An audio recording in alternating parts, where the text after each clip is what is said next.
Жылдызга колун сермеген кыргыз, жибек жолун көздөгөн кыргыз, мамлекеттин түптөгөн кыргыз, эгемендүүлүктү туу туткан кыргыз демекчи, кыргыз эли нече кылымдарды карытып, кыргыз атын ааламга таанытып, мамлекеттүүлүгүн түзүп, эгемендүүлүгүн колуна алып, 21-кылым талабына жараша күн кечирүүдө.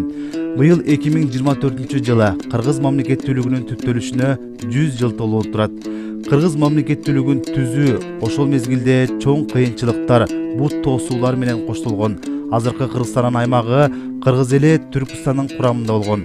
Орто Азияны улуттук аймактык бөлүштүрүү маселеси 1920-жылдан тарта көтөрүлө баштаган.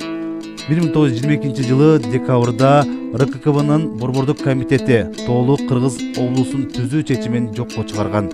Бул чечим 1922-жылдын 4-июнунда Бишкектеги партиянын уюштуруу съездин Сталиндин көрсөтмөсү менен таркатылгандан кийин Москвадагы төөлдөр тарабынан кабыл алынган. Кыргыз жери жана кыргыздар РСФСРдин курамындагы Түркстан АССРине кошулуп, Жети Суу, Сырдария, Фергана, Самарканд областтарынын аймактарында чачырандуу болуп кала берген. Ушундай кырдаалда кыргыз элинин келечеги бүдөмүк болуп, улут катары калуу же калбоо маселеси курч болуп кала берген. Орто Азиядагы жооптуу кызматкерлердин улут маселесине арналган жыйыны 1924-жылдын январь айында өтөт. Анда Ишеналы Арабаев сүйлөп, кыргыздар өз алдынча улут экендигин, алар улут катары эске алынбаган, сындаган жана кыргыздар өз автономиясын түзүү тууралуу маселени көтөргөн. Бул жыйында аны колдогондор азчылыкты түзүп, кыргыздардын жерин казактарга кошуу сунушу жактырылган. 1924-жылдын 10 мартында Түркстан Борбордук аткаруу комитетин төмөндөгүдөй чечим чыгарган. Казак АССРи түзүлүп, кыргыз эли аймагы анын курамындагы Кара-Кыргыз автономиялуу облусу болмой болот. Кыргыз каймактарын бул чечим тынчсыздаткан. Ошол мезгилде Кудайкулов, Бабаханов баштаган журт бузарлар казактарга кошулууну колдоп, жактап кыргыз журтуна каршы чыгышкан.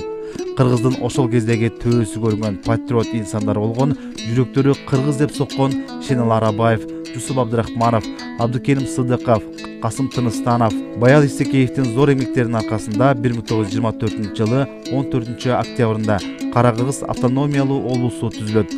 Борбору Бишкек шаары болуп, ири шаарлардын катарында Пржевальский, Ош, Бишкек кирген. Аянты 196 000 км2 түзүп, калкынын саны 799 760 адам болгон.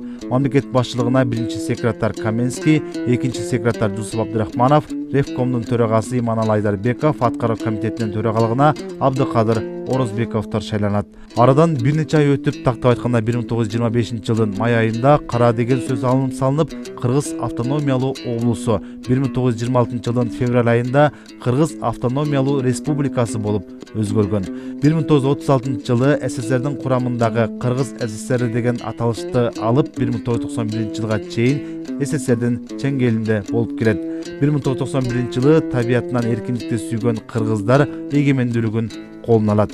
Өз мезгилинде кыргыз улуту жок болуу коркунучунда турганда патриот мекенчил аталарыбыз Ишеналы Арабаев, Абдыкерим Сыдыков, Касым Тыныстанов, Жусуп Абдрахманов, Баял Исекеев, Төрөкул Айтматовдордун жасаган иштери түбөлүккө тарых барактарына калат.